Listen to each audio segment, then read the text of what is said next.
ഇന്ന് നമുക്ക് മഞ്ചിക എന്നറിയപ്പെടുന്ന ഒരു ഔഷധക്കൂട്ടാണ് തയ്യാറാക്കിയെടുക്കുന്നത്. പ്രസവരക്ഷാ സമയത്തും അതുപോലെ മഴക്കാലത്ത് പ്രതിരോധശേഷിക്കൊക്കെ ആയിട്ട് നമ്മുടെ മുത്തശ്ശിമാർ വീടുകളിൽ തയ്യാറാക്കി തന്നിരുന്നതാണ്. ഇപ്പോഴും ഉണ്ട്. പല പേരുകളിൽ പല നാടുകളിൽ അറിയപ്പെടുന്നു. പല കൂട്ടുകളുമുണ്ട്. അതിലൊരു കൂട്ടാണ് നമ്മളിന്ന് തയ്യാറാക്കിയെടുക്കുന്നത്. നിങ്ങൾക്കറിയാമെന്നുണ്ടെങ്കിൽ തീർച്ചയായിട്ടും ഒന്ന് കമൻറ്റ് ചെയ്യണം. അപ്പോൾ വീഡിയോയിലേക്കൊന്ന് പോയാലോ. തയ്യാറാക്കിയെടുക്കാനായിട്ട് ചീഞ്ചട്ടി അടുപ്പത്തോട്ട് വെച്ച് ചൂടായി വന്ന സമയത്ത് ഉലുവയും കുരുമുളകും നമ്മളതിലേക്ക് ഇട്ട് കൊടുക്കുന്നുണ്ട്. ഉലുവ 1 ടീസ്പൂണും അതുപോലെ കുരുമുളക് 1/2 ടീസ്പൂണുമാണ് ചേർത്ത് കൊടുത്തിരിക്കുന്നത്. ഉലുവ 1 ടീസ്പൂണിൽ ഒരു കാരണവശാലും കൂടരുത്. കാരണം ഉലുവയ്ക്ക് കയ്പാണെന്ന് എല്ലാവർക്കും അറിയാമല്ലോ. ഇങ്ങനെ മാത്രമല്ല, നമുക്ക് 1 ടീസ്പൂൺ ഉലുവ തലേന്ന് വെള്ളത്തിലിട്ട് കുതിർത്തിട്ട് പിറ്റേന്ന് നമുക്ക് അരച്ച് വേണേലും ചേർത്തെടുക്കാവുന്നതാണ് കേട്ടോ. അപ്പോൾ അതൊക്കെ വഴിയെ പറഞ്ഞു തരാം. ഉലുവയുടെ പാകം എന്ന് പറയുന്നത് നല്ലൊരു ബ്രൗൺ കളർ, അല്ലെങ്കിൽ നമ്മൾ വറുത്തെടുത്തുകൊണ്ടിരിക്കുന്ന സമയത്ത് തന്നെ പൊട്ടി വരും. കടുക് പൊട്ടുന്ന പോലെ ഇങ്ങനെ പൊട്ടി വരും. അതാണ് കറക്റ്റ് പാകം. അപ്പം നല്ല രീതിയിൽ ഒരു ബ്രൗൺ കളർ ആകുന്നിടം വരെ വറുത്തെടുത്തിട്ട് നമുക്കതിനെ ഒന്ന് പൊടിച്ചെടുക്കാം. നമ്മുടെ ഉലുവയും കുരുമുളകും ഒക്കെ ഒന്ന് പാകമായി വന്നിട്ടുണ്ടേ. ഇനി വേണ്ടത്, നമ്മൾ ചട്ടിയിലാണ് ഇങ്ങനെയുള്ള കറികളൊക്കെ തയ്യാറാക്കിയെടുക്കുന്നത്.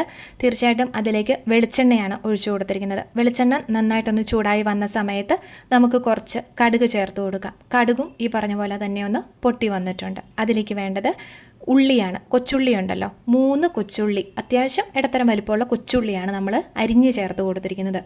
ഇനി നമ്മൾ അരച്ചെടുക്കുകയാണെന്നുണ്ടെങ്കിൽ ഉലുവ കുതിർത്ത കാര്യം പറഞ്ഞിട്ടുണ്ടായിരുന്നല്ലോ, ഉലുവയുടെ കൂടെ ഉള്ളിയും കൂടി ഇട്ട് നന്നായിട്ട് അരച്ചിട്ട് എണ്ണയിലിട്ട് മൂപ്പിച്ചെടുക്കണം. അങ്ങനെയും ചെയ്യാം, ഇങ്ങനെയും ചെയ്യാം.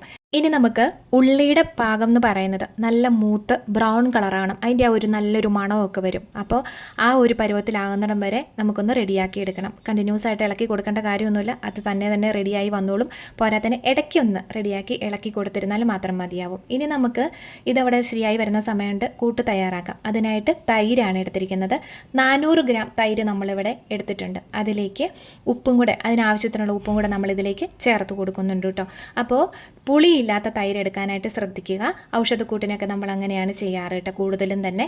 പിന്നെ ഇതിലേക്ക് മോര് പരുവത്തിൽ വേണം റെഡിയാക്കി എടുക്കാനായിട്ട്. മിക്സിയുടെ ജാറിലേക്ക് ഇട്ടിട്ട് അടിച്ച് വേണേലും ഈ ഒരു കാര്യത്തിന് നമുക്ക് ചെയ്തെടുക്കാം.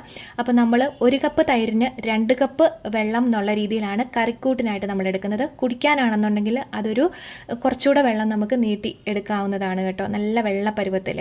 അപ്പോൾ എങ്ങനെയാണേലും അതൊക്കെ അവനവൻ്റെ ഇഷ്ടമാണ്. നമ്മളിപ്പോൾ ഇത് കറിക്കായിട്ട് വേണ്ടിയിട്ടാണ് തയ്യാറാക്കി എടുത്തിരിക്കുന്നത്. അപ്പോൾ കുറച്ചുകൂടെ വെള്ളം നമ്മൾ ഒഴിച്ച് കൊടുത്തിട്ട് നല്ല രീതിയിലൊന്ന് ഉടച്ചെടുക്കുന്നുണ്ടേ. വീഡിയോ കണ്ടുകൊണ്ടിരിക്കുന്ന സമയത്ത് സബ്സ്ക്രൈബ് ചെയ്യാതെ കാണുന്നവരാണെന്നുണ്ടെങ്കിൽ തീർച്ചയായിട്ടും ഒന്ന് സപ്പോർട്ട് ചെയ്തേക്കണം. കൂടാതെ ബെല്ലൈക്കൺ ഒന്ന് ഓൺ ചെയ്ത് വെച്ചേക്കണം. എങ്കിലാണ് നമ്മളിടുന്ന വീഡിയോസിൻ്റെ എല്ലാം നോട്ടിഫിക്കേഷൻ കിട്ടത്തുള്ളൂ കേട്ടോ. അങ്ങനെ നമ്മുടെ ഉള്ളി നല്ല രീതിയിലൊന്ന് മൂത്ത് വന്നിട്ടുണ്ട്. നിങ്ങൾക്ക് കാണുമ്പോൾ തന്നെ മനസ്സിലാവുമല്ലോ. അതിനെ പതുക്കെ ആ സൈഡിലേക്കൊന്ന് മാറ്റി വെക്കാം.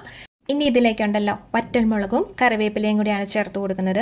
വറ്റൽമുളക് ഒരുപാട് എരിവുള്ളത്, നമ്മൾ ഔഷധക്കൂട്ടുകളൊക്കെ തയ്യാറാക്കുകയാണെന്നുണ്ടെങ്കിൽ ഒരുപാട് എരിവൊന്നും ചേർക്കാൻ പാടില്ല. അതിനൊക്കെ ഒരു പാകമൊക്കെ ഉണ്ടല്ലോ. അപ്പോൾ നമ്മൾ അതിനനുസരിച്ച് ചേർത്ത് കൊടുത്തോളൂ കേട്ടോ. അപ്പോൾ എന്തായാലും ആ ഉള്ളിയും കൂടി ഇട്ടിട്ട് നമുക്കൊന്ന് വഴറ്റിയിട്ടുണ്ട്. അതിലേക്ക് ഒരു 1/4 ടീസ്പൂൺ മഞ്ഞൾപ്പൊടി ചേർത്ത് കൊടുക്കുന്നുണ്ട്. ആ മഞ്ഞൾപ്പൊടിയും കൂടി ഇട്ട് കൊടുത്തതിന് ശേഷം ഒന്നുകൂടെ ഒന്ന് മൂപ്പിച്ചെടുക്കാം. ഇനി വേണ്ടത് പൊടിച്ച് വെച്ചിരിക്കുന്ന ഉലുവയും കുരുമുളകിൻ്റെയും കൂടെ പൊടിയുണ്ടല്ലോ, അതും കൂടെ നമ്മൾ ഇതിലേക്ക് ചേർത്ത് കൊടുക്കാം. പിന്നെ അതിട്ടിട്ട് ഒരുപാടൊന്നും വഴറ്റേണ്ട കാര്യമില്ല, ജസ്റ്റ് അതെല്ലാം കൂടി ഒന്ന് മിക്സ് ചെയ്തെടുത്തിരുന്നാലും മതി. പറഞ്ഞ പോലെ ഉലുവയും കൊച്ചുള്ളിയും കൂടെ അരച്ചാണ് ചേർക്കുന്നതെങ്കിൽ ആദ്യം നല്ല രീതിയിലൊന്ന് മൂപ്പിച്ചെടുക്കണം. ഇനിയിപ്പോൾ നമ്മൾ കലക്കി വെച്ചിരിക്കുന്ന മോരുണ്ടല്ലോ, അത് നമ്മൾ ഇതിലേക്ക് ഒഴിച്ചു കൊടുക്കുന്നുണ്ട്. ഉപ്പെല്ലാം ചേർത്തതാണ്. അപ്പോൾ ഇനി നമുക്ക് ചെറുതായിട്ടൊന്ന് ചൂടാക്കിയെടുക്കാം. സാധാരണ മോര് കാച്ചുന്നത് എല്ലാവർക്കും തന്നെ അറിയാവുന്നതാണല്ലോ.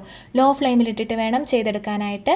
അപ്പോൾ ചൂടായി വരുന്ന സമയത്ത് സൈഡിൽ കൂടെ ചെറിയ തരികളുണ്ടാവും. ആ ഒരു ഭാഗം അല്ലെന്നുണ്ടെങ്കിൽ കയ്യിലെടുത്തിട്ട് ഒന്ന് നോക്കിയാൽ മതി.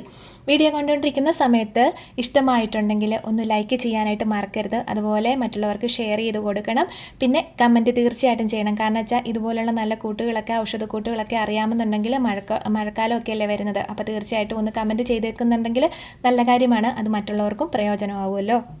അപ്പോൾ ഏകദേശം ഒന്ന് ചൂടായി വന്നിട്ടുണ്ട്. നോക്കൂ, സൈഡിൽ കൂടി ചെറിയ തരികളൊക്കെ കണ്ടുവരുന്നത് കണ്ടോ? അങ്ങനെ കേട്ടോ. അപ്പോൾ മഴക്കാലത്ത് നമ്മുടെ പ്രതിരോധശേഷിക്കൊക്കെ ആയിട്ട് തീർച്ചയായിട്ടും വീടുകളിൽ എല്ലാവരും ഇതൊക്കെ ഒന്ന് ട്രൈ ചെയ്ത് നോക്കുക. അപ്പോൾ നമ്മളിത് ചട്ടി വാങ്ങി വെച്ചിട്ടുണ്ട്. അപ്പോൾ ഈ ചട്ടിയിൽ നല്ല ചൂടുള്ളതുകൊണ്ട് തന്നെ 1-2 മിനിറ്റും കൂടെ ഇതുപോലെ തന്നെ ഒന്ന് ഇളക്കി കൊടുത്തുകൊണ്ട് തന്നെ ഇരിക്കണം. അതല്ലാന്നുണ്ടെങ്കിൽ അപ്പം തന്നെ വേറൊരു പാത്രത്തിലേക്ക് പകർത്ത് മാറ്റി വെക്കുകയാണെന്നുണ്ടെങ്കിൽ പിന്നെ ഒത്തിരി നേരം ഇളക്കി കൊടുക്കേണ്ട കാര്യമൊന്നുമില്ല. ഇല്ലെങ്കിൽ പിന്നീട് ആ ഇരുന്ന് തിളച്ച് തന്നെ അത് പിരിഞ്ഞു പോകാനുള്ള സാധ്യതയുണ്ട്. അപ്പോൾ എന്തായാലും വീഡിയോ ഇഷ്ടമായെന്ന് വിചാരിക്കുന്നു. വീഡിയോ ഇഷ്ടമായിട്ടുണ്ടെങ്കിൽ പറഞ്ഞ പോലെ മറക്കരുത് സബ്സ്ക്രൈബ് ചെയ്യാനും ഷെയറും കമൻറ്റും ഒക്കെ ചെയ്യാനും നിങ്ങളുടെ വിലയേറിയ അഭിപ്രായങ്ങൾ എന്നെ അറിയിക്കുമെന്ന് പ്രതീക്ഷിക്കുന്നു. ടാറ്റാ.